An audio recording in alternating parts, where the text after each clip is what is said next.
नमस्कार, मैं हूं दीक्षा और आप देख रहे हैं 4 PM गुजरात। दोस्तों, सरदार वल्लभ भाई पटेल की 150वीं जयंती पर गुजरात के केवड़िया में प्रधानमंत्री नरेंद्र मोदी ने स्टैच्यू ऑफ यूनिटी पर भव्य परेड का उद्घाटन किया और कांग्रेस पर निशाना साधा। लेकिन कांग्रेस अध्यक्ष मल्लिकार्जुन खड़गे ने दिल्ली में प्रेस कॉन्फ्रेंस करके पीएम मोदी पर जोरदार पलटवार किया है। खड़गे ने कहा है कि राष्ट्रीय स्वयंसेवक संघ पर फिर से बैन लगना चाहिए। उन्होंने बीजेपी और आरएसएस को देश की कानून व्यवस्था की सारी गड़बड़ियों की जड़ बताया है। खड़गे ने सरकार पटेल के एक पुराने पत्र का हवाला दिया है और कहा है कि पटेल जी ने खुद आरएसएस को देश के लिए खतरा माना था। उन्होंने इंदिरा गांधी की शहादत का भी जिक्र किया है। इस बयान से राजनीतिक हलचल तेज हो गई है। वहीं आपको बता दें कि दिल्ली में आयोजित प्रेस कॉन्फ्रेंस में मल्लिकार्जुन खड़गे ने कहा है कि आज का दिन बहुत महत्वपूर्ण है लेकिन दुखद भी। हम सरदार पटेल जी की जयंती मना रहे हैं और आज ही इंदिरा गांधी जी की शहादत का दिन है। पटेल जी लौह पुरुष थे जिन्होंने देश को एकजुट किया। इंदिरा जी आयरन लेडी थी जिन्होंने देश की एकता के लिए अपनी जान गंवा दी। ये कांग्रेस का इतिहास है, देश के लिए हमारा योगदान है। खड़गे ने आगे कहा है कि जो लोग देश के लिए मर मिटे उनकी पार्टी पर ही कुछ लोग टिप्पणियां करते हैं, ये समझ से परे है। मैं सरदार पटेल जी की बात याद दिलाता हूं और उन्होंने 4 फरवरी 1948 को श्यामा प्रसाद मुखर्जी को एक पत्र लिखा था जिसमें कहा गया है कि गांधी जी की मौत पर आरएसएस ने खुशी मनाई और मिठाई बांटी। आरएसएस और हिंदू महासभा की गतिविधियों से ऐसा माहौल बना जिससे गांधी जी की हत्या हुई। खड़गे ने अपनी निजी राय देते हुए कहा है कि आरएसएस पर फिर बैन लगना चाहिए। देश में कानून व्यवस्था की ज्यादातर समस्याओं के लिए यही संगठन जिम्मेदार है। उधर बीजेपी और आरएसएस सारी गड़बड़ियों की जड़ है। उन्होंने हाल के एनसीईआरटी किताबों के बदलावों का भी जिक्र किया है। खड़गे बोले हैं कि एनसीईआरटी की 3 किताबों से गांधी जी, नाथूराम गोडसे, आरएसएस और 2002 गुजरात दंगों से जुड़े टॉपिक हटा दिए गए हैं। बीजेपी सरकार सच्चाई छिपाना चाहती है, मोदी सरकार झूठ को सच बनाने में लगी है। और क्या कुछ कहा आप भी सुनिए। वो कांग्रेस हमेशा देश की भलाई के लिए सोचती और आज एजुकेशन में भी बदलाव बहुत ला रहे हैं। एक दो बातें मैं आपके सामने रखूंगा। इतिहास के बदलने का प्रयास और सत्य का महत्व। हाल ही में एनसीईआरटी की 3 किताबों में से गांधी जी, गोडसे, आरएसएस 2002 के गुजरात दंगों से जुड़े अंश हटा दिए गए हैं। यानी जो सत्य है उन सत्य को एनसीईआरटी के किताबों में से हटाना और उसको गायब करना ये बहुत बुरी बात है और इससे उनकी मंशा मालूम होती है किस तरह किधर उनका झुकाव है। और इस तथ्यों को मिटाने का प्रयास किया गया और हमेशा ऐसा करते रहते हैं। झूठ को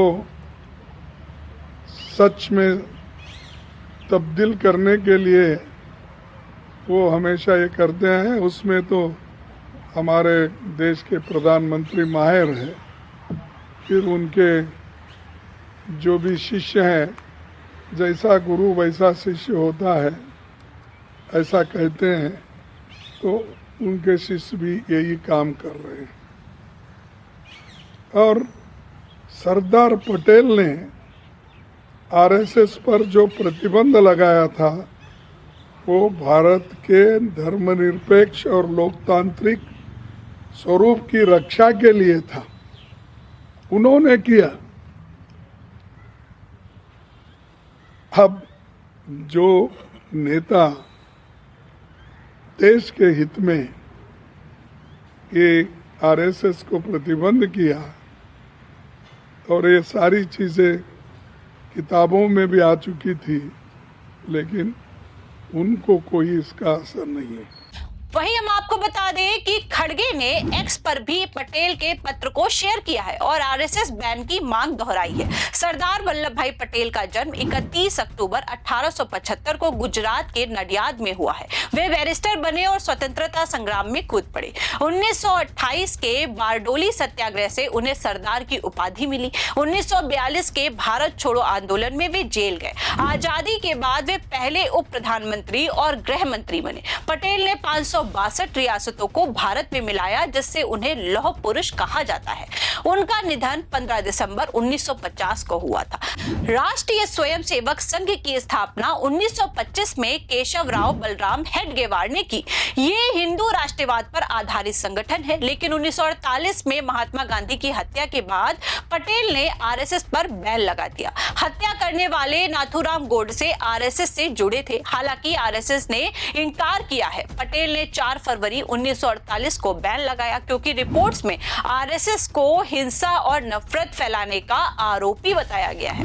उधर असल में मुख्य पत्र 28 जुलाई सन 1948 का है। पटेल ने श्यामा प्रसाद मुखर्जी को लिखा कि आरएसएस की गतिविधियां देश के लिए खतरा है। गांधी हत्या का माहौल इन्होंने बनाया है। ये पत्र सरदार पटेल की संपूर्ण पत्रावली में उपलब्ध है। बैन 11 जुलाई 1949 को हटा, जब आरएसएस ने संविधान मानने का वादा किया। दोस्तों, आरएसएस पर कुल 4 बार बैन लग चुका है। 1975 इमरजेंसी, 1992 बाबरी विध्वंस और 2002 गुजरात दंगे। 2023 में एनसीईआरटी ने किताबों में बदलाव किए। क्लास 12 की पॉलिटिकल साइंस किताब से गांधी हत्या, गोडसे का आरएसएस से लिंक और 2002 में गुजरात दंगे हटा दिए गए। वहीं क्लास 11-12 से मुगल इतिहास, कोल्ड वॉर के हिस्से भी हटा दिए गए। वहीं एनसीईआरटी ने कहा है कि ये रैशनलाइजेशन है, कोविड के कारण पेज कम करने के लिए, लेकिन विपक्ष ने इसे इतिहास से छेड़छाड़ कहा है। खड़गे ने इसे बीजेपी की साजिश बताया है, जो हिंदू राष्ट्रवाद से जुड़े हिस्सों को हटाकर गांधी के विचारों को दबाना चाहती है। वहीं हम आपको बता दें कि पटेल की जयंती पर हर साल सियासत होती है।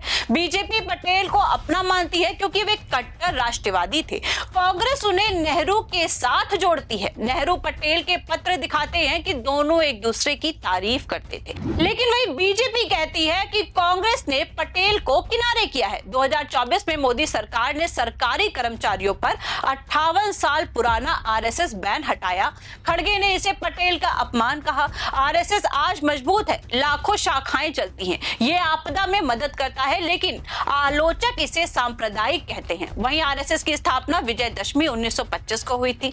हेडगेवार ने इसे हिंदू संगठन बताया है। स्वतंत्रता संग्राम में आरएसएस ने हिस्सा नहीं लिया, क्योंकि ये ब्रिटिश से सीधे टकराव से बचता था। गांधी हत्या के बाद पहला बैन लगा। इमरजेंसी में इंदिरा गांधी ने बैन लगाया और उधर बाबरी मस्जिद विध्वंस और गुजरात दंगों में भी, लेकिन हर बार आरएसएस वापस आया। आज आरएसएस बीजेपी की वैचारिक मां बन चुका है। मोदी और अमित शाह आरएसएस से जुड़े हैं। विपक्ष कहता है कि आरएसएस संविधान विरोधी है, लेकिन आरएसएस कहता है कि यह राष्ट्रभक्ति है। खड़गे का बयान 2024 चुनाव से पहले आया था, लेकिन अब भी यह प्रासंगिक है कि प्रियंक खड़गे ने भी कर्नाटक में आरएसएस बैन की मांग की थी। उधर खड़गे का बयान इतिहास को फिर से जीवंत कर रहा है। पटेल की जयंती पर आरएसएस बैन की मांग से साफ है कि कांग्रेस बीजेपी को पटेल की लिगेसी पर घेरना चाहती है, लेकिन बीजेपी इसे कांग्रेस की हताशा बता रही है। सच्चाई क्या है? पटेल ने आरएसएस को बैन किया था, लेकिन बाद में हटाया भी। एनसीईआरटी बदलाव इतिहास को प्रभावित कर रहे हैं। हम आपको बता दें कि ये बहस देश की एकता और इतिहास की समझ पर खासा असर डालेगी। वहीं इस खबर पर आपकी क्या राय है, हमें कमेंट करके जरूर बताएं। फिलहाल के लिए इस खबर में इतना ही। ऐसी ही राजनीतिक अपडेट के लिए आपको बने रहना होगा 4 PM गुजरात के साथ। आप सभी का धन्यवाद। नमस्कार।